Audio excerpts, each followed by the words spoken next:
Jim Baker's the person who was involved in writing an exoneration memo for Hillary Clinton, having classified information on her server before the FBI ever interviewed her. It continued on with him trying to invoke the 25th Amendment to remove Donald Trump after Donald Trump fired Jim Comey. Jim Baker was working and taking actions that worked to the favor of Hillary Clinton or Democrats or to the left, and universally working to the detriment of Republicans, conservatives, and Donald Trump.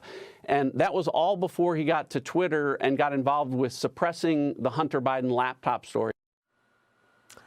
John Ratcliffe is an honest broker. He is the former director of national intelligence. Ratcliffe speaking about former Twitter lawyer James Baker's role in censoring the Hunter Biden laptop story and the evidence on it on Sunday Morning Futures with me yesterday. All of this as Elon Musk releases part 4 of the Twitter files, revealing how policy changes were made ongoing to keep former President Trump banned from Twitter.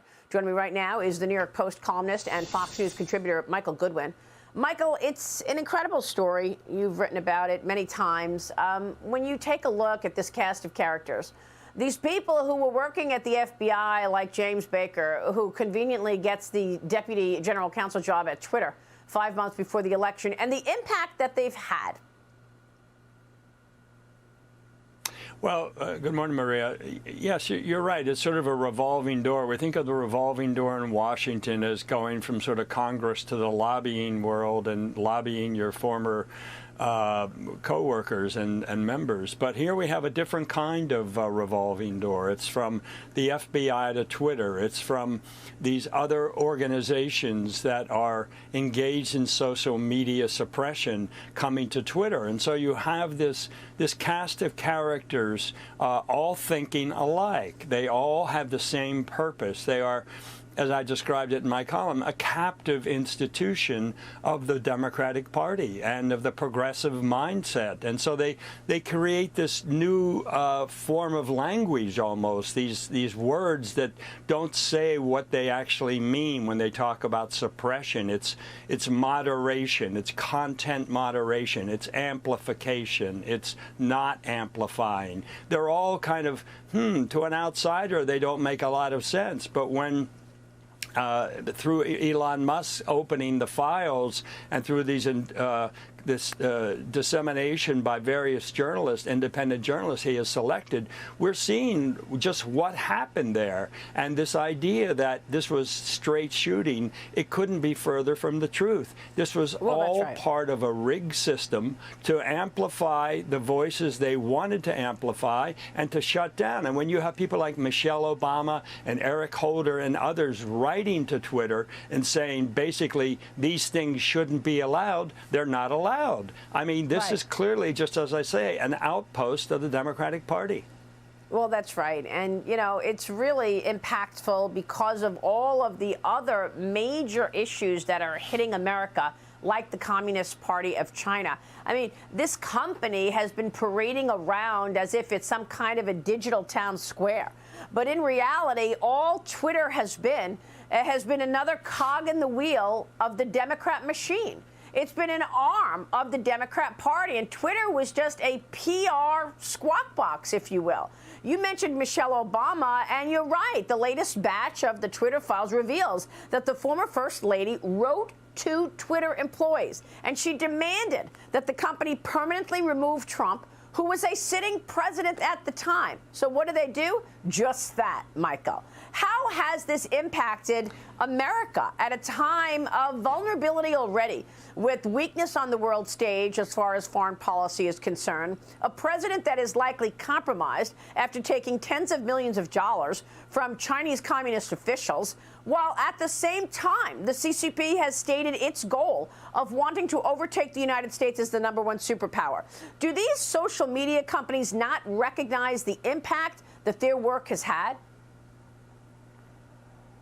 Oh, I think they do. I think they are quite happy with the impact they've had. You know, Maria, we don't know, for example, how many candidates won or lost, say, congressional races or Senate races or governor's races across the country over recent years because they or their opponents were favored or disfavored on Twitter. We haven't gotten into that kind of detail. We're still at the presidential level for the most part. But it's hard to believe that they haven't impacted numbers of races with this approach, where the candidate we like, the candidate we favor, the candidate who speaks our language, who speaks to our prejudices, we're going to favor that candidate. We're going to disfavor his or her opponent. I think I bet donuts to dollars, we have seen this over and over again and not realized it. That's unbelievable. The impact that it has had on our democracy and freedom and liberty is enormous. I know you mentioned your new op-ed in the New York Post titled "New York Times Strikes While the Irony is Hot." I want you to walk us through this. You say the left is finally, quote, eating their own, and perhaps the Times staff should do what so many other New Yorkers have done, get a tax cut by moving to Florida. Michael, tell us more. Well, yes, there was a one-day strike last week by 1,100 newsroom employees, including editors and reporters of the New York Times.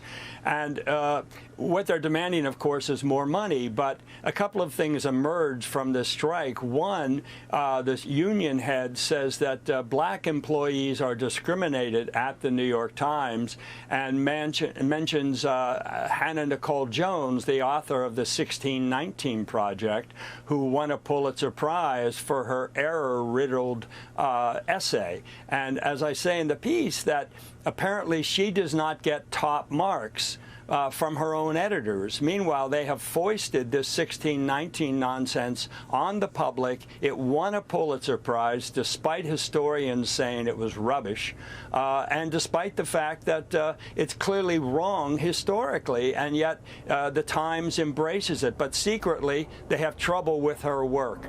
There's also the issue of wanting big raises because of the cost of living in the New York region. Well, maybe you shouldn't have endorsed Kathy Hochul. You shouldn't have endorsed Joe Biden. You shouldn't have endorsed Phil Murphy in Connecticut, or in the Lamont in Connecticut, and Murphy in New Jersey, because they've endorsed every Democrat. They never endorsed the other party, which might cut taxes. And so here they are complaining about the cost of living from the very people they helped elect.